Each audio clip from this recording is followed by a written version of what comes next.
Alhamdulillah, alhamdulillahilladzi manna alaina bil amwal wa syara'a lana infaqaha fil ahli wal 'iyal. Ashhadu an la ilaha illallah wahdahu la syarika lah, zul judi wal ihsani wal ifdal. Wa ashhadu anna sayyidana wa nabiyyana Muhammadan abduhu wa rasuluh alladzi yunfiqu ma lahu ibtigha'a mardatillahi dzil ikrami wal jalal. Allahumma salli wa sallim wa barik ala sayyidina wa maulana Muhammad wa ala alihi wa ashabihi ma ta'aqabatil ayyamu wal layal. Amma ba'd, fa ya ayyuhal muslimun, usikum wa iyaya bitaqwallahi wa ta'atihi, faqad fazal muttaqun wa khasyiral kafirun. Hadirin kaum muslimin rahimakumullah, segenap jamaah Masjid Jami Al-Ittihad yang saya muliakan, mudah-mudahan kita semua dimuliakan oleh Allah Subhanahu wa taala. Amin ya rabbal alamin. Dengan mengucapkan syukur alhamdulillah, di kesempatan siang Jumat ini kita telah berkumpul berada di ruangan Masjid Jami Al-Ittihad untuk melaksanakan salah satu kewajiban kita kepada Allah, yaitu kewajiban sholat Jumat. Penuh harapan kita semoga sholat yang nanti kita akan laksanakan dan seluruh amal ibadah kita mudah-mudahan diterima dan diijabah oleh Allah Subhanahu wa taala. Semoga dengan kemurahan Allah diampuni kekurangan, kesalahan dan dosa-dosa kita, dan semoga terus Allah bukakan pintu ilmu yang seluas-luasnya sehingga dengan mudah kita dapat menerima dan menyerap ilmu-ilmu dan petuah-petuah agama. Amin ya rabbal alamin. Hadirin kaum muslimin rahimakumullah, pada kesempatan khutbah yang lalu telah saya sampaikan bahwa Allah dan Rasulnya memerintahkan kepada kita untuk berinfak dan bersedekah. Ada hadis Nabi yang saya sampaikan yang berbunyi ittaqun nara walau bisyikki tamrah. Artinya jauhilah siksaan api neraka walaupun dengan bersedekah sebelah korma.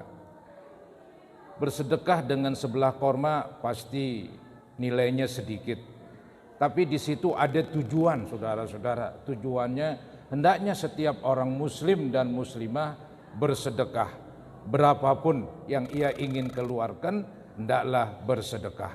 Itu yang paling pokok pesan dari Nabi Muhammad SAW. Saudara, ada beberapa hal yang perlu kita ketahui tentang sedekah ini atau tentang infak. Ya.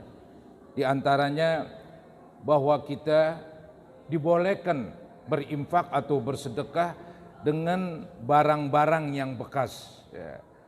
Ketimbang dikumpulin di lemari misalnya, ataupun di rumah kita, maka sebaiknya dikeluarkan. Siapa tahu ada yang membutuhkan. Di dalam agama Islam, segala sesuatu yang masih bisa dimanfaatkan boleh disedekahkan, walaupun barang bekas. Jadi nggak mesti itu bersedekah dengan barang yang baru, atau nggak mesti dengan uang. Apapun yang kita miliki, misalnya ada kain bekas, baju bekas, dan segala sesuatu yang bekas, dan orang masih bisa mengambil manfaatnya, kenapa tidak?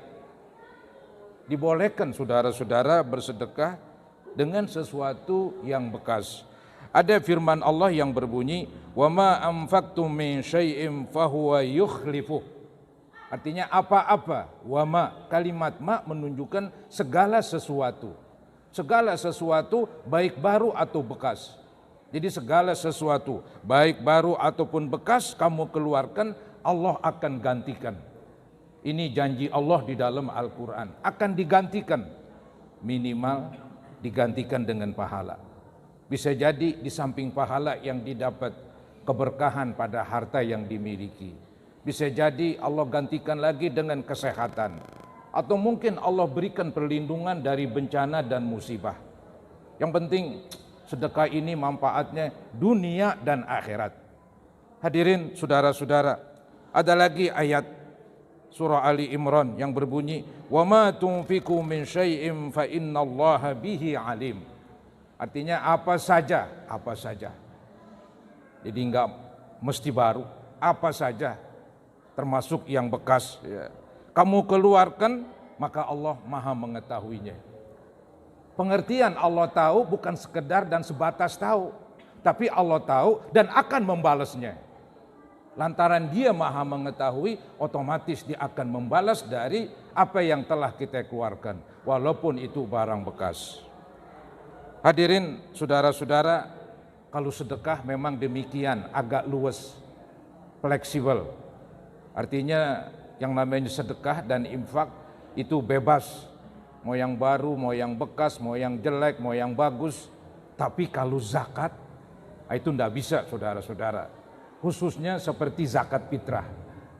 Kita tahu di antara yang diwajibkan oleh Allah kepada kita di masa bulan Ramadan itu dan menjelang Lebaran, yaitu zakat fitrah. Zakat fitrah, saudara-saudara, dikeluarkan dari makanan pokok. Di kita adalah beras. Maka enggak boleh kita keluarin beras apek, beras yang uleran, beras yang jelek. Ya, ini enggak boleh secara hukum agama. Karena zakat itu wajib. Karena dia wajib, maka peraturannya agak ketat. Ya, minimal kalau zakat itu, ya, zakat barang seperti tadi beras ya, itu minimal pertengahan. Nggak boleh yang di bawah pertengahan alias jelek, itu bisa ditolak. Ya syukur-syukur dikeluarin yang paling bagus, itu pasti lebih boleh lagi. Minimal pertengahan. Ada firman Allah di dalam suratul Baqarah yang berbunyi, wala tayammamul khabisa minhu tunfiqun. Janganlah kamu sengaja ngeluarin yang buruk. Para ulama membawa ini ayat Quran di dalam zakat. Artinya kalau dalam zakat nggak boleh kita keluarin yang buruk, nggak boleh kita keluarin yang jelek. Seperti zakat fitrah, nggak boleh beras yang buruk, tapi beras minimal pertengahan, syukur-syukur yang bagus. Karena saudara-saudara, kalau yang jelek ya nggak ada gunanya nanti. Akibatnya kewajibannya yang nggak gugur, malah jadi dapat dosa begitu. Hadirin saudara-saudara, ada lagi yang perlu kita ketahui. Bahwa kalau kita bersedekah ya, hendaknya dari sumber yang halal. Ini sesuatu yang mesti tidak boleh kita remehkan ya. Percuma kalau kita keluarkan entah itu sumbangan hadiah, sumbangan sedekah dan sebagainya, percuma kalau kita keluarkan itu dari sumber yang haram. Karena yang haram itu saudara-saudara kotor. Yang haram itu tidak suci. Allah Subhanahu wa taala di dalam hadis itu dikatakan innallaha thayyibun la yaqbalu illa thayyiba. Allah itu suci, tidak menerima kecuali yang suci. Jadi sedekah dari duit yang haram percuma. Yang bagus ya yang haram itu tidak dicari, itu yang paling bagus. Yang kita cari adalah yang halal. Yang kita miliki melulu yang halal. Itu yang kita sedekahkan, itu yang besar pahalanya, walaupun kecil. Walaupun kecil itu yang dikeluarkan, tapi dari yang halal, maka pahalanya akan begitu besar. Pernah dulu saya sampaikan hadis yang menerangkan, Nabi mengumpamakan orang yang bersedekah sedikit, diumpamakan Allah terima seperti diterimanya seseorang memelihara seekor anak kuda. Anak kuda yang masih anak, masih kecil, dirawat dan dirawat, akhirnya menjadi besar. Begitu pula sedekah yang kecil, tetapi dia ikhlas, tetapi dari sumber yang halal, maka nanti Allah akan balas berlipat-lipat ganda. Maka dari itu saudara-saudara, ada peringatan dari Nabi Muhammad SAW yang berbunyi, man jama'a malan haraman. Siapa-siapa yang mengumpulkan ya, harta yang haram, tsumma tasaddaqa bih, kemudian ia sedekahkan dari harta yang haram, lam yakun lahu fihi ajr, maka tidak ada padanya balasan pahala, wa kana isruhu alaih, dan adalah dosanya atasnya. Dosanya atas orang tersebut, yang mengeluarkan uang yang haram. Karena akibatnya buruk, diberikan kepada orang. Jadi memberikan kepada orang lain duit yang haram. Membantu anak yatim, membantu ya, dengan harta yang haram berarti menyebarkan barang yang haram. Maka tetap yang nerima nggak ada masalah, tapi yang berdosa adalah yang mengeluarkan. Aneh saudara-saudara, orang bersedekah tapi dapat dosa. Ya. Karena itu tadi dosanya gara-gara dia mengeluarkan dari duit yang haram. Kemudian saudara-saudara, kan di antara faedah dari bersedekah itu kan mencuci dosa. Nah, orang yang bersedekah dengan yang haram sama aja seperti pakaian kena najis tapi dicuci dengan kencing yang najis. Pakaian yang udah kena najis dicuci dengan air najis. Apa yang terjadi? Bukan menghilangkan najis, malah justru menambahkan najis. Itulah gambaran bersedekah dari duit yang haram. Jadi duit yang haram kita jauhkan sejauh-jauhnya. Kita nggak cari saudara-saudara, tapi yang kita cari adalah rezeki yang halal. Hadirin kaum muslimin rahimakumullah. Ada lagi yang penting yang perlu kita ketahui dalam bersedekah, yaitu keikhlasan. Ya, yang pernah saya sampaikan dalam khutbah yang lalu, keikhlasan diibaratkan nyawa. Manusia itu kalau nggak bernyawa dikatakan bangkai. Ya, tidak berdaya, tidak bermanfaat lah kasarnya. Begitu juga saudara-saudara, sedekah tanpa keikhlasan nyawanya hilang. Maka akibatnya sedekahnya itu jadi bangkai dan tidak diterima oleh Allah Subhanahu wa taala. Tersebut di dalam hadis Nabi berikan peringatan yang berbunyi innallaha azza wa jal, sesungguhnya Allah Subhanahu wa taala la yaqbalu minal amali, tidak menerima dari suatu perbuatan illa ma kana khalisa, kecuali bila mana didasari, disikapi dengan keikhlasan, wa butughiya bihi wajhu, dan dicari keredoan Allah. Hadis rawahu Abu Daud wan Nasa'i. Jadi hadis ini menerangkan bahwa Allah Subhanahu wa taala tidak akan terima bila mana sedekahnya bukan karenanya. Walaupun dulu pernah saya terangkan ikhlas itu bermacam-macam, ada 3 macam. Mungkin di antara Anda masih mengingatnya. Kemudian ada lagi yang perlu diketahui di dalam kita bersedekah, yaitu jangan sekali-kali mengungkit-ungkit, mengungkat-ungkat, menyebut-nyebut kembali sedekah yang kita berikan kepada seseorang. Sebagai contoh misalnya saya membantu seseorang agar bisa berdagang begitu. Setelah itu saya omongin di hadapan orang lain. Saya bilang dia kan jadi maju gara-gara saya kasih sedekah. Itu saudara-saudara namanya ungkit-ungkit itu. Dalam agama enggak boleh. Ataupun langsung kita bicara di hadapan dia. Kita selalu membantu, anggaplah kepada tetangga.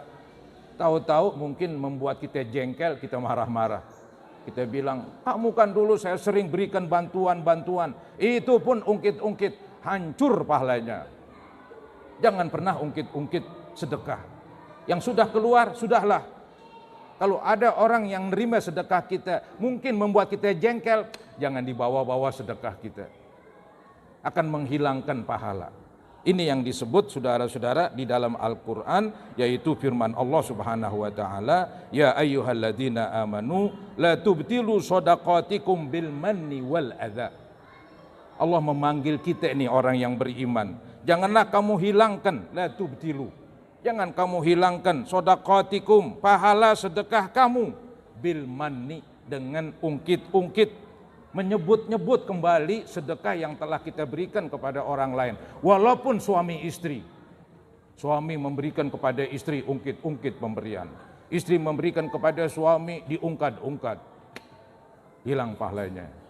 Kecuali saudara-saudara, kalau kita perdalam lagi, kecuali seorang bapak kepada anak boleh ungkit-ungkit, seorang guru kepada murid boleh ungkit-ungkit. Selain itu hukumnya haram mengungkit-ungkit pemberian. Ini saudara-saudara sebagian kecil dari ilmu bersedekah. Kita sering bersedekah, Anda perlu tahu ilmunya agar sedekahnya menjadi bagus, bermutu dan berkualitas. gara-gara memiliki dan menguasai ilmu. Samalah seseorang membuat sesuatu, ketika dia menguasai ilmunya, maka sesuatu yang dibuat akan bagus, akan bermutu. Begitu juga ini ibadah kita, seperti ibadah sedekah. Kita harus tahu ilmunya, agar sedekah kita tidak sia-sia, agar sedekah kita diterima. Maka yang tadi saya sampaikan hanya sebagian kecil, tapi itu sudah memadai. Mudah-mudahan Allah Subhanahu wa Ta'ala memberikan kepada kita rezeki yang banyak, yang halal, untuk kita pergunakan, yaitu berbagi kepada sesama. Dan mudah-mudahan selalu Allah berikan keberkahan di dalam hidup ini. Amin ya rabbal alamin. A'udzubillahi minasyaitonirrajim. Bismillahirrahmanirrahim. Mathalul ladzina yunfiquna amwalahum fi sabilillah kamathali habbatin ambatat sab'a sanabil fi kulli sumbulatin mi'atu habbah wallahu yudha'ifu liman yasha wallahu wasi'un alim. Barakallahu li wa lakum fil Qur'anil azim wa nafa'ani wa iyyakum bima fihi minal ayati wa zikril hakim wa taqabbala minni wa minkum tilawatah innahu huwas samiul alim. Aqulu qawli hadza wa astaghfirullah li wa lakum wa liwalidayya wa liwalidikum wa li jami'il muslimina wal muslimat wal mu'minina wal mu'minat fastaghfiruhu innahu huwal ghafurur rahim.